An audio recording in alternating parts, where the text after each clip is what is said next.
The most beautiful thing was a powerful film that encapsulated the story of six African American rowing teammates that sort of came together from different parts of towns and different gangs to ultimately pursue the same goal.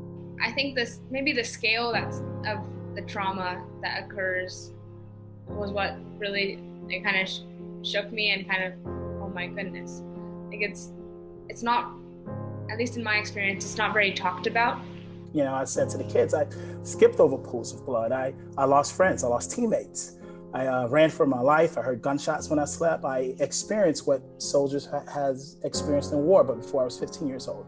I'm 15 years old, almost 16, and it's really important to me to become educated.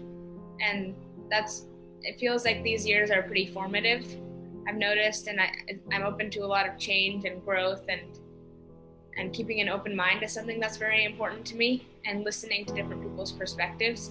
Having Arshay Cooper visit our school was a very great opportunity, just because we got to ask personal questions and then get personal responses that we might not have had otherwise. I was that kid, right, who have never got in trouble, who never been suspended or broken the law, but still had my face pressed down a police car numbers of times, right? It was a very impactful experience, I feel, learning about someone else's childhood, growing up in a very rough neighborhood, and learning more about why people join gangs.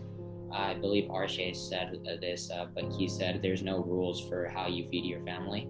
And I think that was just such a powerful line, because oftentimes it's just like, most people just look at it like in black and white, like you can either choose not to commit the crime or you can, and it's just not the case. And I think it's important that we recognize that. But the fact that this sport was non-conflict, non-combative, I felt like it was perfect for me. And when we were pushed out there in open water, the same survival mode that tells you when you hear a gunshot run told us, in order to get back to the dock safely, you have to pull for each other. Playing soccer, oftentimes I was introduced to many different types of people, whether it be white teammates, black teammates, or Latino teammates as myself.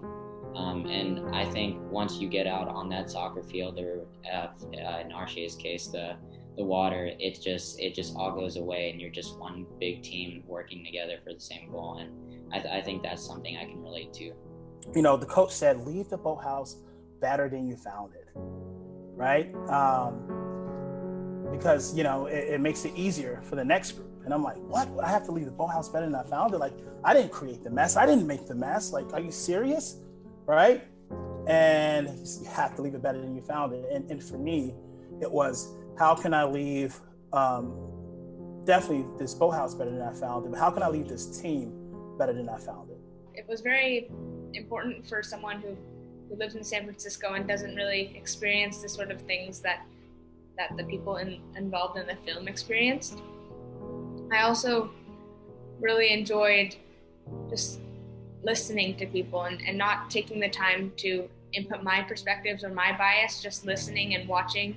I think that was very impactful for me. But I knew, as we worked with the cops, it was so different from us in many ways that I couldn't have the uncomfortable conversation right away to get to where we had to go.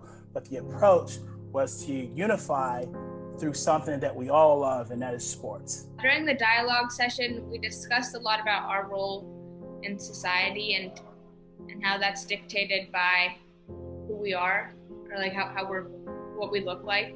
When we have a conversation, it all trace back to the history of slavery, Jim Crow laws, and segregation, that the reason why these communities are the way they are. Being able to write down your privilege and then speak it out is something that we often don't do, and having the ability to do that really is really important, just so you recognize that privilege and sort of maybe even use it to help others who might not have the same privilege. And that's one of the workshops we did within our small group. I think that it is essential to go out of your comfort zone in order to learn more about other people and what makes them tick. I think there's no way where we can make progress without dialogue. I think dialogue is like the number one tool.